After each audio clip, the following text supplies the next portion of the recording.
¿Alguna vez ustedes han tenido alguna situación de acoso escolar o bullying? Bueno, el día de hoy vamos a tratar ese tema. Mi nombre es Grace Añudo Ortiz. Soy abogada especialista en las áreas de Derecho Contencioso Administrativo, Derecho Disciplinario, y hoy vamos a tocar ese tema súper importante en las instituciones educativas. Es algo que está en este momento presentándose casi en la mayoría de instituciones. Y de eso se pueden derivar algunas consecuencias o algunas acciones, que es lo que vamos a hacer en este ejercicio de hoy. Vamos a poner un caso. Es un caso de la vida real. Es un caso que sucedió en el año 2021.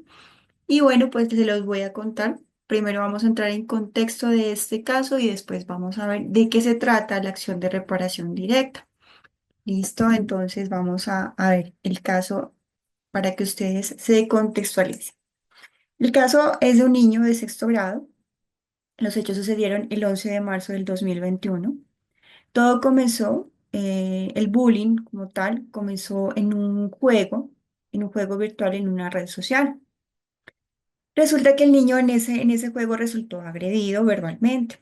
Después del juego empezaron una serie de burlas en contra del niño.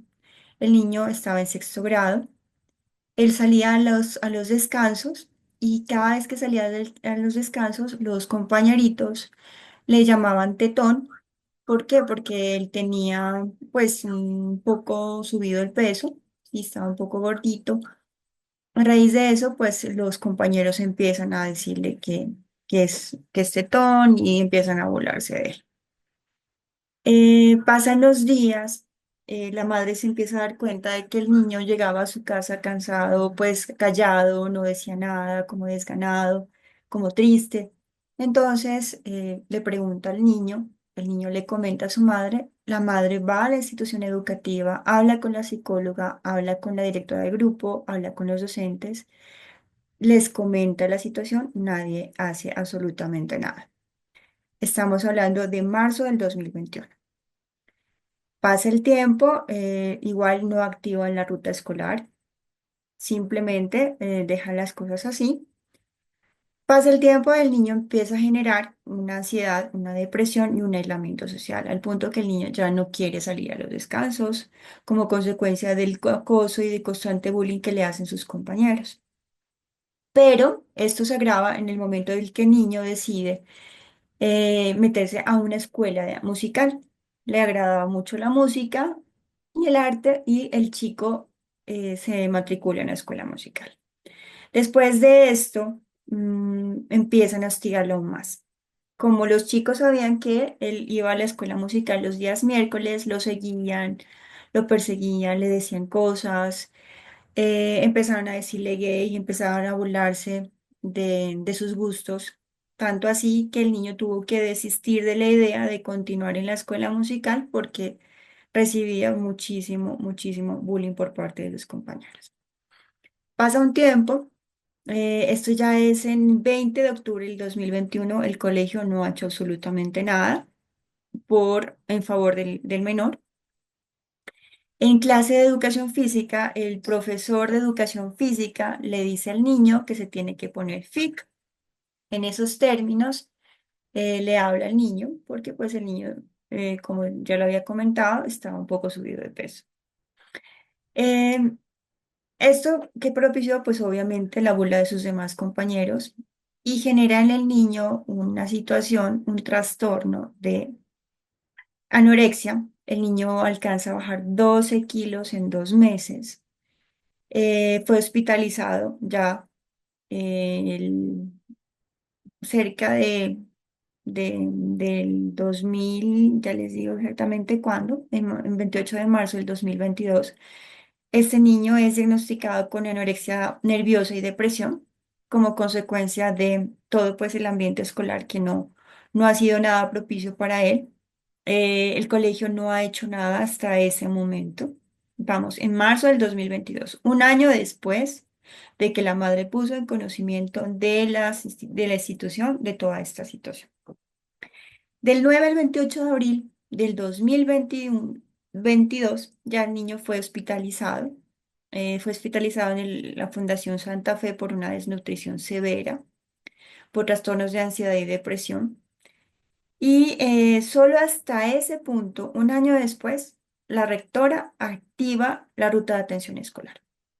Antes no la había hecho. El 12 de mayo del 2022, la madre del niño, en nombre del menor, instaura una acción de tutela en la que solicita que se le vulnere, que se le protejan algunos derechos que han sido vulnerados.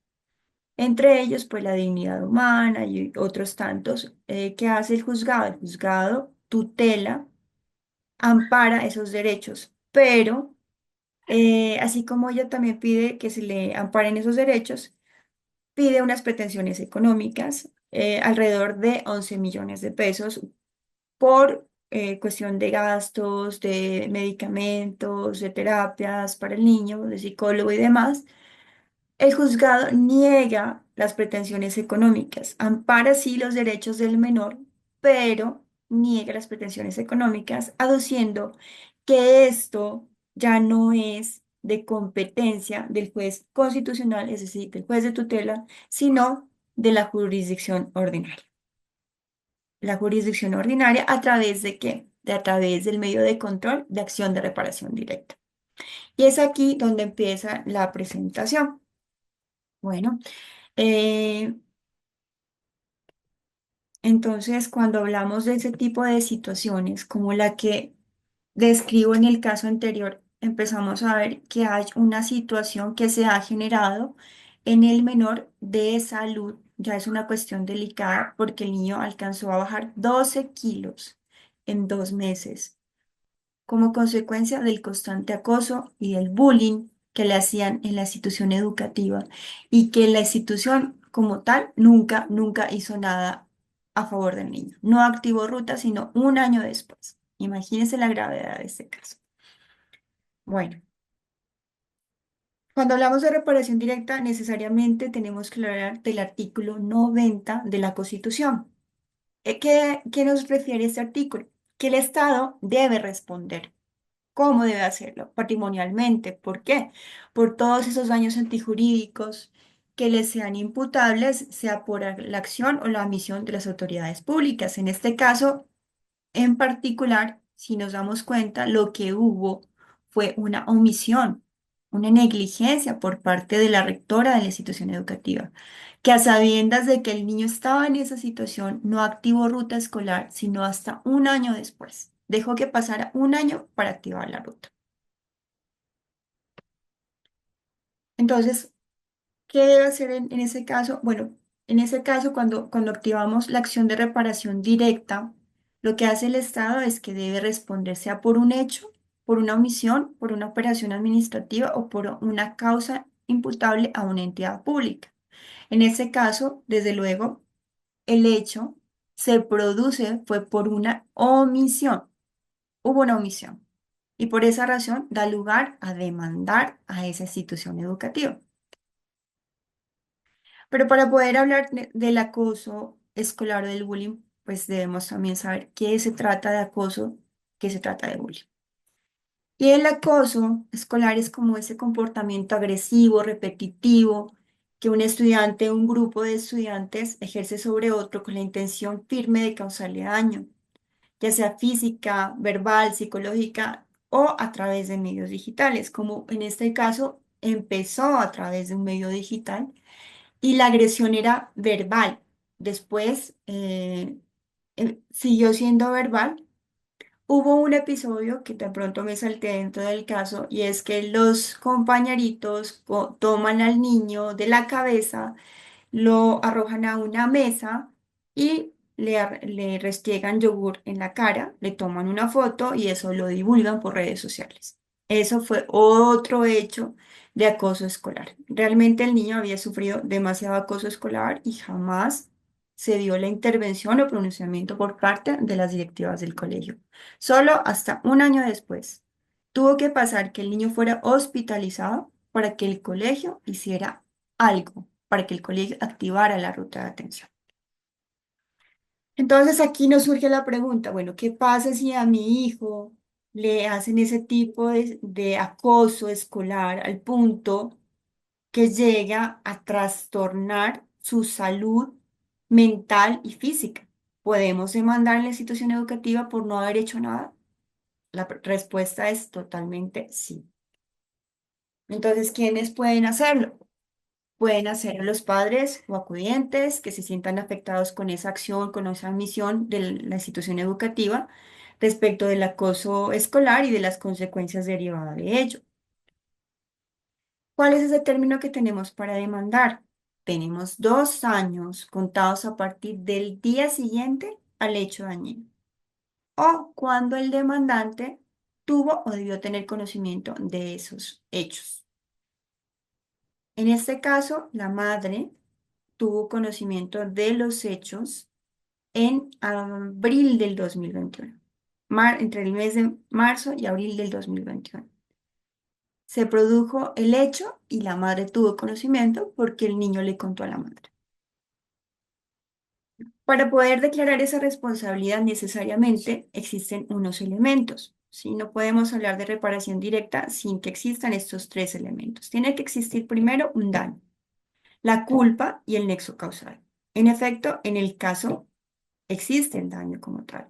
Existe un daño a la salud física, a la salud mental del niño. Existe la culpa porque no se atendió debidamente, no se tomaron las medidas, como el caso de activar la ruta de atención escolar a tiempo, porque un año después no es tomar las medidas. Y existió un nexo causal. ¿Qué es el nexo causal? Pues la relación entre este daño y esta culpa. Entonces describamos qué es el daño. El daño es toda afrenta o menoscabo a la integridad de una persona o cosa causado sea por una entidad pública o por un particular que ejerce funciones públicas. En este caso, el colegio era privado, pero entonces se trataría de un particular, pero está ejerciendo una función pública como la educación. ¿Qué es la culpa? Es un error de conducta que se delimita en una falta de prudencia. Desde luego, cuando la rectora, cuando la psicóloga, cuando los docentes y la directora del grupo se enteraron de la situación, se enteraron de que efectivamente esto estaba afectando la salud del niño, tanto física como mental, desde ese momento debieron activar la ruta de atención escolar. El nexo causal es esa relación entre una acción u omisión y el daño que se provoca. ¿Qué se busca con la reparación directa? Con la reparación directa lo que buscamos es que se repare ese daño causado y que se reconozcan las demás indemnizaciones que correspondan. En este caso, la madre del niño a través de tutela solicitaba que se cancele el valor de 11 millones de pesos. Obviamente, en ese caso no estaba contemplando ni el daño moral ni el daño a la salud del niño, únicamente estaba viendo el daño emergente. El daño emergente surge como consecuencia de los gastos en que hubiese tenido que incurrir la madre o el padre a favor del niño, como citas médicas, terapias con psicólogo, drogas y demás. Eso forma parte del daño emergente. Dice a través de la tutela no es el mecanismo para reclamar ese tipo de pretensiones económicas. Para eso está la acción de reparación directa, que es lo que estamos viendo. Bueno, tenemos unas pautas, ¿sí? Para poder entrar a demandar en reparación directa, pero se debe contar con un material probatorio necesario para probar que efectivamente existió una negligencia por parte de la institución educativa. ¿Cuáles pueden ser esas pautas? Puede ser el diagnóstico de un perito forense, por ejemplo, un psicólogo, un psiquiatra puede hacer un diagnóstico de que efectivamente el niño resulta afectado como consecuencia del acoso escolar en la institución educativa. Podemos buscar testigos, pueden ser compañeritos, pueden ser los padres que han estado, pues obviamente, ¿quién mejor que los padres que son testigos todos los días de la situación que está viviendo el chico para poder decir que efectivamente hay un trastorno de salud y que todo eso, pues puede deberse a un acoso escolar. Están también las actas, solicitar las actas donde se verificó si efectivamente se activó la ruta escolar, pero, y entre otras, pues otras pruebas también. Realmente el proceso de una demanda de reparación directa es un proceso que debe llevarse a cabo a través de un abogado, no se puede hacer, pues la persona no lo puede hacer, sino que necesita de una asesoría legal. ¿Por qué razón? Porque para poder llegar a un punto de demandar, antes se requiere eh, buscar todas las pruebas que sean pertinentes, entre ellas pues seguir un conducto regular para poder obtenerlas y de esa manera poder demandar de la manera adecuada. Tenemos unas conclusiones. Entonces tenemos algunas preguntas. ¿Cuáles serían? Serían ¿quién, por qué, para qué y cuándo? ¿Quién puede demandar en reparación directa? O sea, la persona interesada, en este caso los padres y acudientes, el Estado o un particular, pues que puede ser también los abuelos, bueno, las personas que tengan a cargo al menor. ¿Listo? ¿Por qué se puede demandar? Por un hecho, por una omisión, por una operación administrativa. En esos casos se puede demandar. ¿Para qué? Se busca la reparación del daño antijurídico. ¿Qué significa esto? Que todo lo que le han ocasionado al niño, lógicamente no se va a poder reparar. El daño moral es algo bien complicado de reparar porque es un trastorno que ya queda en el recuerdo, en la psiquis del niño y va a ser muy difícil echar atrás o retroceder en el tiempo para que esto no suceda. Pero de alguna manera, económicamente es posible resarcir ese daño para los padres y de alguna manera para el menor también. ¿Cuándo se puede hacer esto? ¿Cuándo se puede demandar? Ojo, este es un término, es, o sea, está así y así debe ser. Está en la norma 2 años contados a partir del día siguiente de la ocurrencia del hecho dañino o cuando el demandante tuvo o debió tener conocimiento del mismo. En este caso, pues la madre tuvo conocimiento del hecho, afortunadamente, a tiempo, porque el niño empezaba a presentar una actitud de depresión, de tristeza, de llanto, de silencio, que fue lo que llevó a que la madre se percatara de que algo estaba ocurriendo en su hija. De ahí la importancia que los padres vean la conducta de sus hijos, vean si existe alguna irregularidad, alguna anormalidad en su conducta.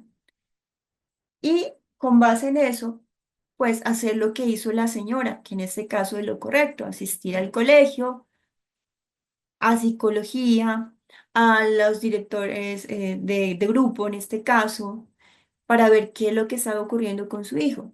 Lastimosamente, en este caso, no tomaron las acciones pertinentes en su debido momento y todo llevó y todo derivó en que finalmente los padres del niño tuvieran que cambiarlo de colegio y ya existía una afectación fuerte en el niño al punto que tuvieron que hospitalizarlo. Bueno, esto es lo que yo les quiero compartir el día de hoy. Creo que a veces dejamos que pasen las cosas, no tomamos las acciones y pues se puede desencadenar en algo mucho más grave como este caso que les comento el día de hoy, que es un caso de la vida real. Este es mi número telefónico. Soy especialista en las áreas de Derecho Contencioso Administrativo y Derecho Disciplinario. Todo lo que ustedes puedan necesitar, con mucho gusto, estoy para atender sus consultas, para cualquier asesoría y espero que tengan un excelente día y muchísimas, muchísimas bendiciones para todos ustedes.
espero que se encuentren muy bien. Muchísimas gracias por abrirnos este espacio, queridos padres de familia.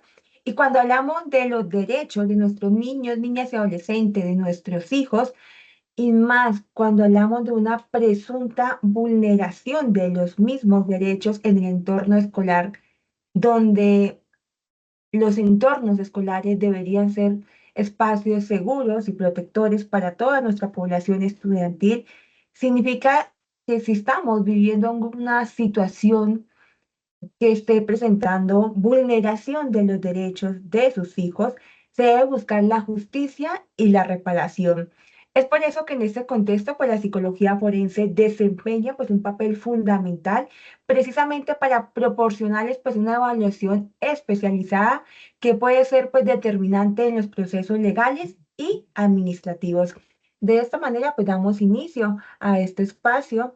Voy a proyectar. Muy bien, ya estamos compartiendo la presentación. De esta manera, vamos a iniciar. Un saludo muy especial desde Consultoría Psicojurídica Vicar. Nuestro contacto 320-373-2450. Soy Julie Viviana Carrillo Montañez. Soy psicóloga, soy especialista en psicología jurídica y forense con énfasis en legislación educativa. De esta manera es importante que entendamos qué es la psicología forense, qué es un perito forense. Bien, es así que es importante definir. Para su conocimiento, la psicología forense, pues es una rama del quehacer de la ciencia psicológica que se ocupa pues del estudio de la conducta del ser humano dentro de un ámbito legal, que mediante métodos científicos, técnicas e instrumentos psicológicos permite pues evaluar el estado psíquico y su relación con el delito, con el objetivo entonces pues de contribuir a la administración de la justicia. De esta manera tenemos el autor Urra en 1993 trae esta definición en referencia pues a la psicología forense que quiero que ustedes la tengan presente.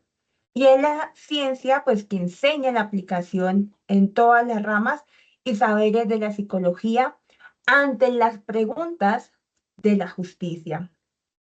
Y coopera, pues, en todo momento con la administración de la justicia, actuando en el foro tribunal, mejorando entonces, pues, el ejercicio del derecho.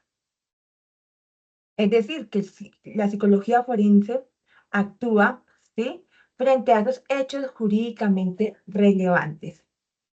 Entonces será pertinente definir qué es un perito forense.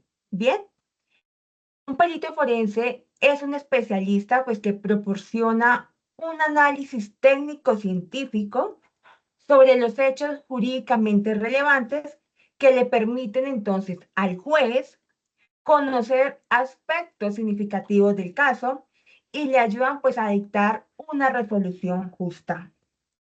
Esto pues de conformidad con el Código de Procedimiento Penal en su artículo 408, pues dice allí quiénes pueden ser peritos y en el artículo 413 habla sobre la idoneidad, ya que se convierte entonces ese perito forense en un auxiliar de la administración de la justicia. Muy bien, ya definido pues estas dos inquietudes, vamos a hablar de cuál es el rol del psicólogo forense pues en el ámbito educativo. Es allí donde el psicólogo forense brinda entonces una asesoría técnica y un acompañamiento respecto a las cuestiones legales. Esto de acuerdo pues al decreto 1965 del 2013, donde hace referencia a las situaciones, pero para el hecho que nos convoca, hablamos de situaciones tipo 3, que llevan o que conlleva a procesos de responsabilidad penal, civil, administrativa y disciplinaria. Es decir, que allí el psicólogo forense puede desempeñar su rol de perito forense a realizar entonces pues una pericia psicológica o emitir conceptos en base pues a los postulados teóricos y científicos que arrojan pues resultados y conclusiones precisamente para orientar la toma de decisiones judiciales y administrativas. Por ello es pertinente entonces decirles cómo nosotros, desde nuestro rol de psicólogos forenses, podemos apoyarlos a ustedes. Y es a través de la evaluación psicológica forense. Esta evaluación psicológica forense la realizamos tanto para presuntas víctimas como para presuntos agresores. Es decir, en la evaluación psicológica forense se hace pues un despliegue de protocolos, de técnicas e instrumentos de evaluación psicológica que respondan, ¿sí?, a esas necesidades de la labor encomendada, pues a través de recursos idóneos que cumplan con tal fin. Estos deben hacer parte pues, de una planeación previa de dicho procedimiento con miras pues, a responder pues, una pregunta judicial. Esto pues dependiendo de diferentes variables, como cuáles: la edad del evaluado, condición dentro del proceso, tipo de proceso, qué constructos psicológicos vamos a evaluar, entre otros. A grandes rasgos les puedo contar que en la evaluación psicológica forense pues se realizan revisión de la carpeta procesal, revisión del marco teórico, entrevista psicológica forense, se realiza exploración del estado mental, se realizan entrevistas a terceros, aplicación de pruebas psicológicas, observaciones comportamentales. Se utiliza, la Cámara de Gesell utiliza las evaluaciones psicológicas cuando se requiere pues observar, registrar y analizar pues el comportamiento, las respuestas emocionales o la interacción en niños, niñas y adolescentes, ya que este pues es un ambiente controlado y seguro como ustedes lo ven pues en las fotografías. La cámara de Gesell se utiliza para los casos de delitos sexuales, maltrato, abuso, negligencia, ya que este espacio nos permite que nuestros niños, niñas y adolescentes pues relaten la experiencia en un entorno seguro y evitando pues la revictimización. En este escenario se hace grabación tanto en video como en audio. En otros casos también se puede utilizar pues, la cámara de Gesell y es cuando se requiere pues, una observación directa del comportamiento sin influir con el evaluado. Muy bien. Es por ello que este informe pericial, es decir, una vez se realiza la evaluación psicológica forense, se entrega un informe pericial pues a la parte solicitante. Y esto tiene como finalidad es que se incluya ese informe pericial como una prueba pericial dentro del proceso que se está llevando. De esta manera lo que buscamos es que en la pericia, el informe pericial se vuelva entonces una prueba. Para ustedes, padres de familia, esta prueba pericial psicológica representa pues una herramienta fundamental en los procesos de denuncia y de reparación. Cuando sus hijos pues han sido víctimas de situaciones que afectan el bienestar emocional, cuando han sido víctimas de acoso escolar, de abuso o cualquier tipo de violencia. Ese tipo de prueba lo que permite es contar con un informe técnico realizado pues por un profesional en psicología forense que, como les comentaba, evalúa y va a documentar para este tipo de casos ese daño psicológico sufrido por ese niño, niña o adolescente y va a brindar pues esa evidencia clara y objetiva ante las autoridades judiciales o administrativas. Entonces, gracias a esta evaluación, se puede entonces respaldar la denuncia, se puede fortalecer el caso y lo más importante, facilitar que se le reconozca los derechos a ese niño, niña o adolescente afectado, permitiéndole entonces pues el acceso a medidas de reparación integral, protección y acompañamiento psicológico, garantizando así pues una atención más humana, oportuna y justa. Para ir cerrando este espacio, cuando se considera pues necesario realizar pues una evaluación psicológica forense en el ámbito educativo.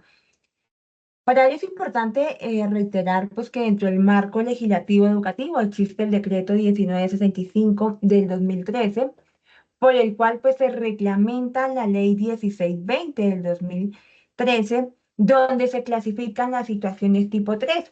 Entonces, las situaciones tipo 3 corresponden a ese tipo de situaciones de agresión escolar que pueden ser constituidas de presuntos delitos contra la libertad, integridad y formación sexual. Estos pues referidos en el título cuarto, libro segundo de la ley 599 del 2000, o cuando constituye pues cualquier otro delito establecido pues en la ley penal colombiana. Por ello, entonces, es importante que ustedes comprendan qué puede hacer el psicólogo forense en las diversas situaciones que se pueden presentar. Por ejemplo, ¿qué puede hacer un psicólogo forense en víctimas de violencia de género? Entonces, el psicólogo forense lo que podrá realizar es un dictamen pericial psicológico con perspectiva de género que tiene entonces esa finalidad pues de determinar la afectación de los daños intangibles de la violencia, teniendo en cuenta pues esos efectos psicosociales de la victimización, para que sea utilizada claramente en los procesos judiciales y a su vez pues pueda fundamentar la solicitud de reparación del daño. Ahora, ¿qué puede hacer un psicólogo forense en casos de delitos sexuales? Recuerdan que les había comentado que la evaluación psicológica forense se puede hacer tanto para víctimas como para agresores. Entonces, para ese tipo de casos, cuando hablamos de delitos sexuales, en presuntas víctimas se puede realizar una evaluación psicológica forense sobre credibilidad del testimonio, alteraciones psicológicas como producto del delito, es decir, perturbación psíquica, utilizando pues técnicas, protocolos e instrumentos precisamente que permitan recopilar la información y contrastarla con la literatura, siempre desde la imparcialidad y objetividad para garantizar pues que los resultados y las conclusiones emitidas en la pericia psicológica estén orientadas también a la toma de decisiones judiciales. En este mismo caso de delitos sexuales, para los presuntos o el presunto agresor, también se puede realizar una evaluación psicológica forense, pero en esta se busca determinar personalidad, conocer el estado mental, si hay presencia o ausencia de características psicosociales y criminológicas asociadas pues a una conducta delictiva, y para ello pues se aplican protocolos, técnicas e instrumentos psicológicos que conllevan pues en un informe pericial. Y este pues puede ser incluido como un elemento probatorio y que sea pues convocado en juicio oral como perito, ¿sí? En sentido estricto. Muy bien, ¿en qué otro caso eh, puede ser funcional el psicólogo forense? Cuando hablamos de actos de bullying, cuando hablamos de acoso escolar. Solo para recordarles que el acoso escolar se puede constituir también como un delito. Y esto es gracias a la sentencia CP 198 del 2023 de la Casa de Casación Penal, donde da una connotación de delito cuando se presentan en las instituciones educativas casos de discriminación, hostigamiento, intimidación y amenaza, entre otros, y que claramente pues tengan características de la comisión de una conducta punible, de acuerdo pues al artículo 9 del Código Penal. Y es que estas situaciones lo que están provocando es que están vulnerando la vida, que están vulnerando la integridad y la dignidad de nuestros niños, niñas y adolescentes en el ámbito educativo.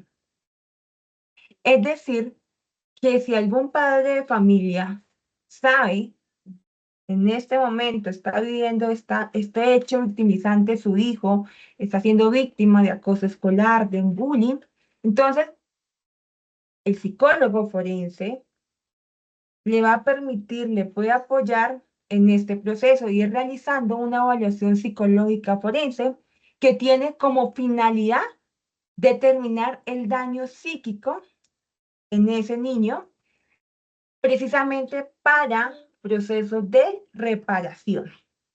Entonces allí pues se deben conocer condiciones psicológicas antes, durante y después del hecho, pues materia de investigación. Y esto se hace pues a través de la recopilación de información, utilizando técnicas, protocolos e instrumentos que permitan identificar pues la duración del acoso, el tipo de acoso escolar, las consecuencias en la víctima, teniendo en cuenta pues los postulados teóricos y científicos, ya que son los resultados y las conclusiones que pueden llegar a ser tenidas en cuenta en la hora de la toma de la decisión judicial. Yo sé que muchos de los padres de familia que tenemos en este espacio también ejercen sus diferentes profesiones. También un perito psicólogo puede abordar casos de acoso laboral. Pues en grandes rasgos contarles a ustedes, estimados padres de familia, a toda la audiencia que tenemos en este espacio, eh, cómo el psicólogo forense puede abordar, puede apoyar todos estos procesos, estos hechos jurídicamente relevantes a través de esa pericia psicológica para los casos de bullying, de acoso escolar, de abuso sexual infantil, de violencia intrafamiliar, de maltrato infantil, temas de custodia, entre otros. Para los mismos padres de familia que ejercen pues cargos administrativos, también docentes y demás, también se les puede apoyar desde el rol de psicólogo forense en casos de violencia de género, de acoso sexual o abuso sexual, acoso laboral, enfermedades laborales, entre otras. Con esto finalizo mi intervención diciéndoles que si su hijo o su hija ha sido víctima de bullying o de cualquier otra forma de violencia escolar, es fundamental pues actuar con prontitud. No deben minimizar lo ocurrido. Siempre hay que buscar pues el apoyo profesional. Esto puede marcar claramente la diferencia entre el bienestar emocional y la protección de los derechos de nuestros niños, niñas y adolescentes. Estamos aquí para acompañarles. Si necesitan asesoría psicolegal, pueden contactarme. Mi nombre es Viviana Carrillo, profesional en psicología forense. Estoy aquí a su disposición. Les recuerdo, mi número de contacto es 320-373-2450. Muchísimas gracias.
todos nuestros invitados que nos acompañan hoy en este paso a paso, en todo lo que están aprendiendo hoy de por qué matonean a su hijo, lo amenazan y le causan bullying dentro de su institución educativa.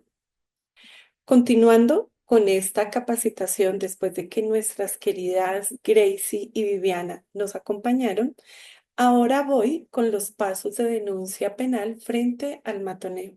Soy Alba Rocío Sandoval, perito experta en legislación educativa y directora de talleres para padres. Queremos hoy invitarlos a ustedes, queridos padres de familia, usted que es docente, usted que es coordinador, usted que es rector, usted que es psicólogo, usted que es profesional en la salud mental, pero todos tienen algo en común. Somos padres de familia. Y como padres de familia, hoy queremos dejarles unos tips especiales frente a los pasos de una denuncia penal frente al bullying o al matoneo. ¿Qué pasos deben seguir ustedes como padres de familia? ¿Qué pasos debemos seguir frente a estas situaciones que vivimos en las instituciones educativas a diario? Ahora, en las instituciones educativas, aquí en Colombia, los casos de acoso escolar, matoneo o bullying son tomados con seriedad y existen procedimientos legales para abordarlos. Si un padre de familia desea presentar una denuncia penal, puede seguir los siguientes pasos. Vamos a ver el paso a paso de cómo hacer esta denuncia penal. Primer paso, reunir pruebas. Es importante que ustedes recolecten todas las pruebas posibles que demuestren el acoso o bullying, como por ejemplo mensajes, grabaciones, testimonios de testigos, entre otros. Miren, esta recolección de pruebas es muy importante, queridos padres de familia, queridos docentes, rectores, coordinadores. En esta recolección de pruebas o evidencias, el primer paso para abordar un caso de acoso escolar es esta recopilación detallada de todas las evidencias disponibles. Estas pueden incluir cuáles. Si es ciberbullying, puede incluir capturas de pantalla de mensajes de texto, correos electrónicos o interacciones en redes sociales. Estas redes que hoy en día usan nuestros niños, niñas, adolescentes y jóvenes. También puede haber grabaciones de audio o video que registren los actos de intimidación o violencia verbal o física que haya contra tu hijo por ser la víctima. Otra prueba son los testimonios escritos o verbales de testigos.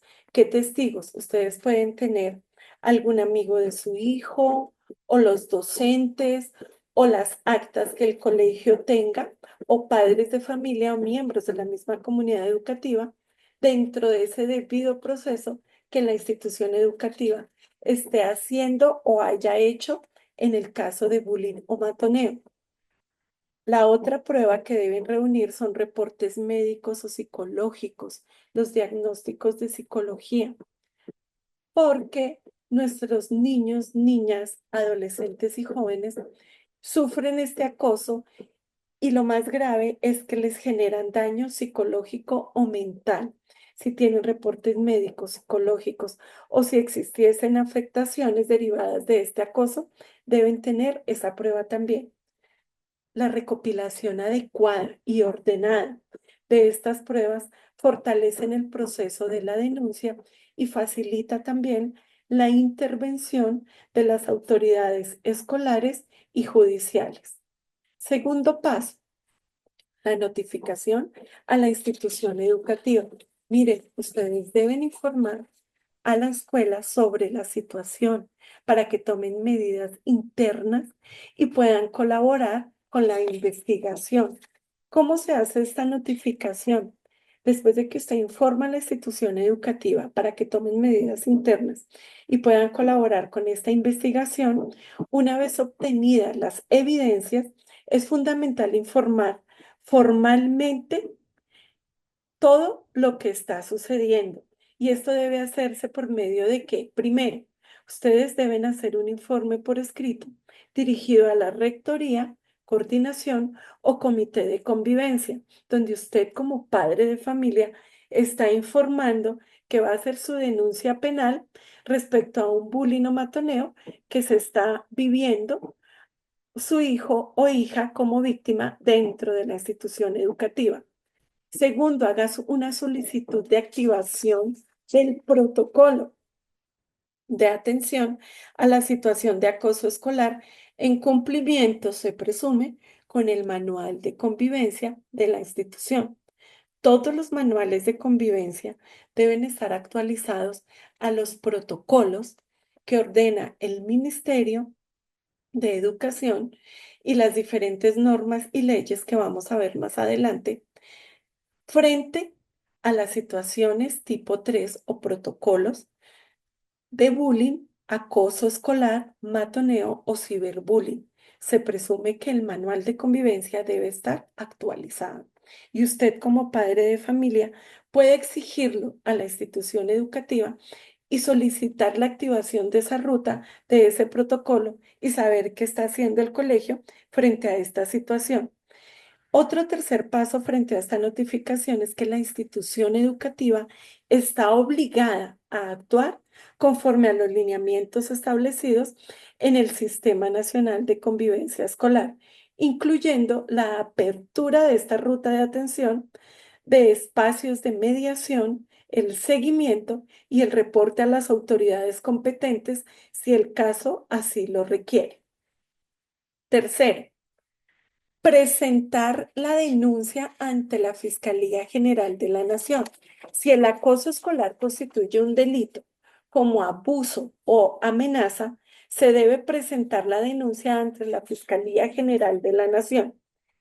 Si este acoso se está presentando así en los casos en el que el acoso escolar sobrepase el ámbito disciplinario institucional del colegio, usted debe manejar estos casos con la fiscalía porque ya hay una conducta delictiva, como amenazas, lesiones personales, injuria, calumnia, abuso sexual, perjurio, entre otros, y se debe proceder a interponer una denuncia penal. Usted como padre de familia debe ir presencialmente a una de las sedes de la Fiscalía General de la Nación, ante un fiscal de infancia y adolescencia o en la URI. También en la línea a través del portal de la Fiscalía General, que es www.fiscalía.gov.co. Es importante que quien denuncie sea el padre, madre, acudiente o representante legal o tutor del menor de edad, que lleve consigo toda la documentación probatoria recolectada a la fiscalía para que estos puedan iniciar una investigación formal y tomar medidas de protección si se considera necesario frente al caso de bullying, matoneo o ciberbullying que esté presentando en este momento la víctima. Cuarto paso para esta denuncia, una asesoría legal especializada. Dado que los casos de acoso escolar pueden derivar en procesos judiciales complejos, se recomienda contar con la orientación de un profesional del derecho, preferiblemente con experiencia en derecho penal, derecho de familia o derecho de infancia y adolescencia. Nosotros, desde talleres para padres, a ustedes como padres de familia, en dado caso que llegasen a necesitar esta asesoría legal especializada, tenemos el equipo jurídico de abogados, peritos expertos en legislación educativa y todo el equipo fuerte también en medicina legal para hacer esta denuncia penal y que usted como padre de familia tenga esta asesoría legal especializada, dado que estos casos de acoso escolar pueden derivar en procesos judiciales complejos. Primero, ¿qué debe hacer usted, querido padre? Brindar la orientación sobre los derechos del menor y su familia. Miren, los abogados nuestros profesionales expertos en el tema los van a orientar a ustedes sobre estos derechos que ustedes necesitan como padres y el menor de edad. También se les hace un acompañamiento en el proceso y la denuncia y el seguimiento frente a las autoridades competentes, como son la Fiscalía General de la Nación, Policía de Infancia y Adolescencia, Comisaría de Familia, Instituto de Bienestar Familiar, y también frente a los jueces y ante las autoridades competentes frente al caso, según el caso del menor. También evaluamos la pertinencia de otras acciones legales, como debería ser la medida de protección ante la comisaría de familia, una tutela que se llegue a generar por la vulneración de los derechos fundamentales del menor de edad y también frente a este acoso escolar. Usted como padre de familia debe tomar nota de este paso a paso frente a una denuncia penal que se debe realizar en estos casos de matoneo, acoso escolar, bullying o ciberbullying. El quinto paso, un seguimiento al proceso judicial y colaboración con las autoridades. Una vez interpuesta la denuncia ante la Fiscalía General de la Nación, esta entidad procederá a realizar la investigación penal correspondiente. ¿Qué debe incluir este seguimiento? Este seguimiento puede incluir las entrevistas a las partes involucradas y los testigos. También debe incluir la solicitud de los dictámenes médicos, psicológicos o periciales, como lo decía anteriormente la doctora Viviana, que es perito experta en la parte de medicina legal y psicológica. Miren, todo esto ustedes lo deben tener como prueba y como recolección de pruebas y evidencias frente a una situación de matoneo. Es fundamental que los padres de familia y los acudientes mantengan siempre contacto frecuente con el fiscal encargado del caso o la unidad de atención al usuario, según el caso que corresponda. También deben responder a todas las citaciones o requerimientos de manera oportuna que ordene la fiscalía o el juez y deben acompañar emocional y jurídicamente al menor de edad, brindándole contención, seguridad y apoyo. La participación activa de la familia en este proceso permite tomar medidas preventivas y de protección oportunas para el bienestar del niño, niña, adolescente o joven afectado en la situación de bullying o matoneo. El objetivo es garantizarle seguridad y bienestar al menor de edad, asegurando que se tomen las medidas necesarias para poder prevenir futuros casos. Miren, en Colombia, las leyes, decretos y normativas son relevantes. Aquí en Colombia, frente a los casos de acoso escolar o bullying por parte del Ministerio de Educación, la Constitución y las normas legales buscan asegurar un ambiente seguro y respetuoso para todos los estudiantes y sus padres de familia. En Colombia, el acoso escolar o bullying está regulada por varias normativas. El Ministerio de Educación ha emitido lineamientos y protocolos para poder prevenir el acoso escolar en las instituciones.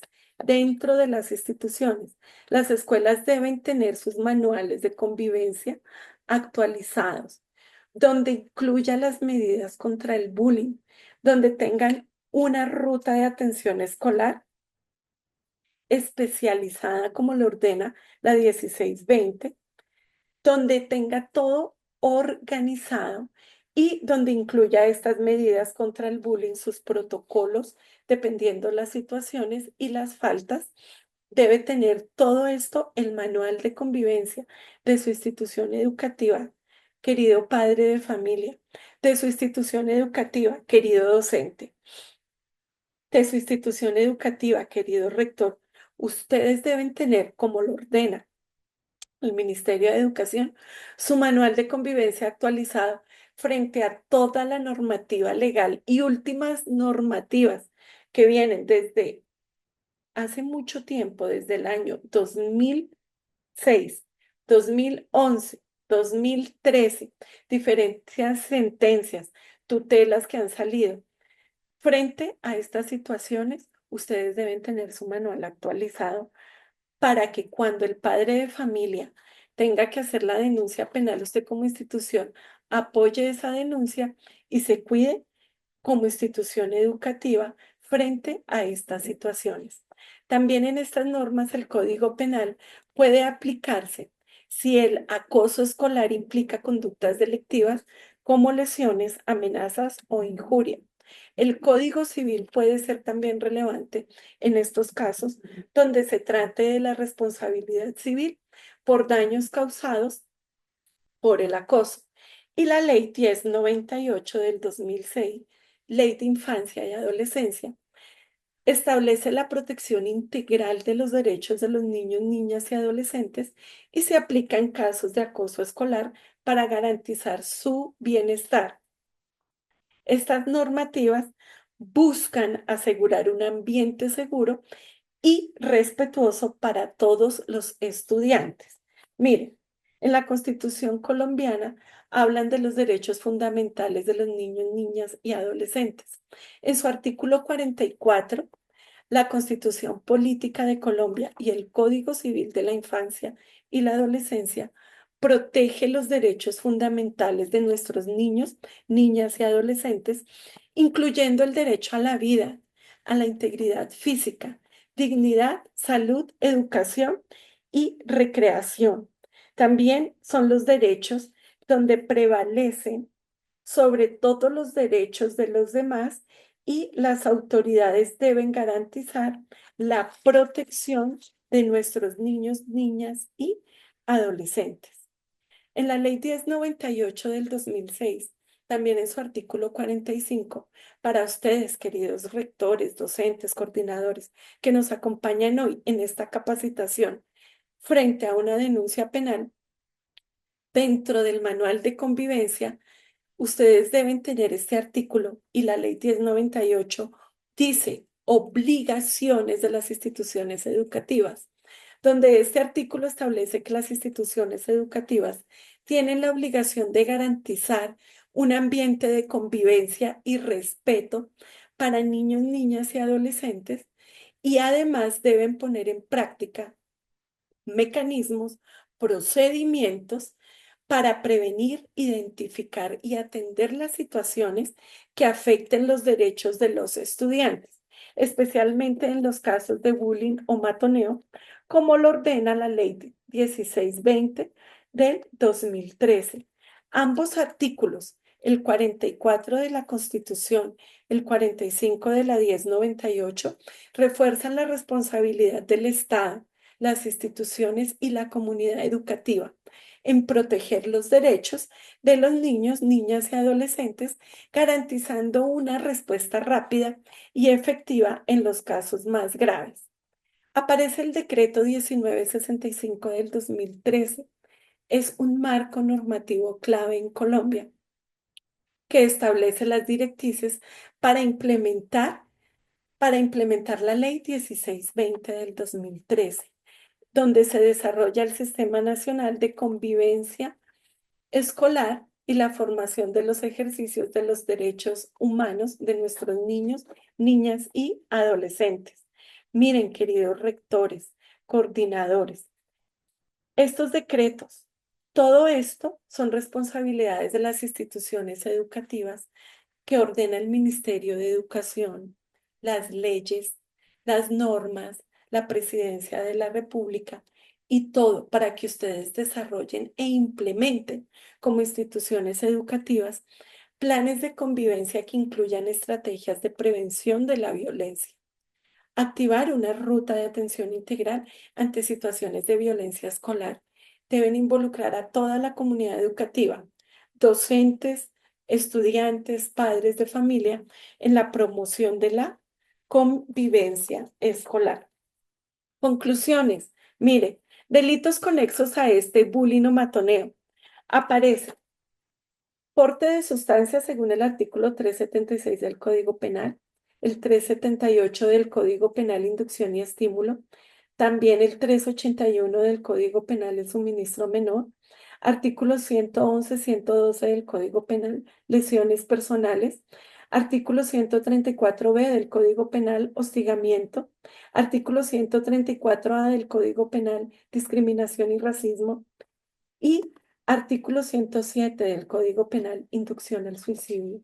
Miren, eviten todo esto como lo ordena la norma, pero usted como padre de familia puede denunciar frente a los artículos que le acabo de mencionar y siguiendo el paso a paso para hacer la denuncia penal si su hijo es acosado, amenazado o matoneado. Deben haber modificaciones en los manuales de convivencia, lo ordena la norma.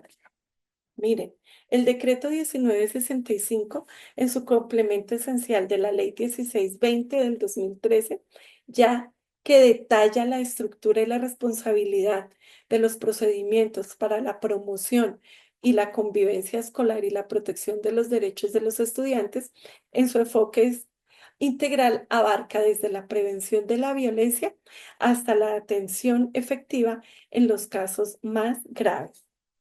Miren, el rector tiene la obligación de insertar las sentencias, leyes y normas nuevas dentro del manual de convivencia, modificar los manuales de convivencia para que allí se incorporen artículo 42 al 44 y 45 de la ley 1098.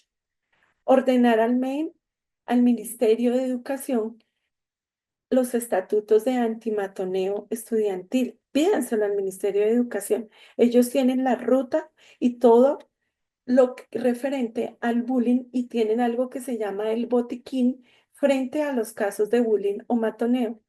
Garantice la coordinación entre los establecimientos educativos y jurisdicción penal para adolescentes y también una creación de red social antimatoneo como un espacio de denuncia para este tipo de actividades y prácticas. Eviten la denominación de este tipo de prácticas dentro de todo el contexto. Mire, el rector es el que debe tener todo esto estipulado en su manual de convivencia. Deben actualizar sus manuales, queridos rectores, coordinadores, padres de familia. Exijan que todo esto esté incluido dentro del manual de convivencia. Si ustedes tienen su manual de convivencia actualizado frente a la norma, no se debe preocupar. Usted, padre de familia, si sabe que su hijo está siendo acosado, abusado y matoneado, porque hay diferentes clases de matoneo, pero esto lo vamos a ver después, más adelante, en otra capacitación. Hoy estamos dejándoles los tips de la denuncia penal y a ustedes, queridos rectores, ¿por qué deben tener sus manuales actualizados? Cuando tengan estos casos, también rectores y padres de familia, con nuestro equipo profesional jurídico, les podemos colaborar en todo lo que compete frente a situaciones de bullying o matoneo. Muchas gracias por su atención. Recuerden, somos www.talleresparapadres.org. Nuestros números de contacto, el 320-263-1973 o el 302-221-4507. Soy Alba Rocío Sandoval. Espero hoy haya aprendido un poco de estos tips frente a los casos de bullying o matoneo y especialmente el paso a paso para la denuncia penal. Muchas gracias, bendiciones a todos y los esperamos en una próxima capacitación. Recuerden, somos Talleres para Padres. Están nuestros números de contacto, WhatsApp y teléfono y nuestra página web. Dios les bendiga y un feliz día para todos y feliz descanso.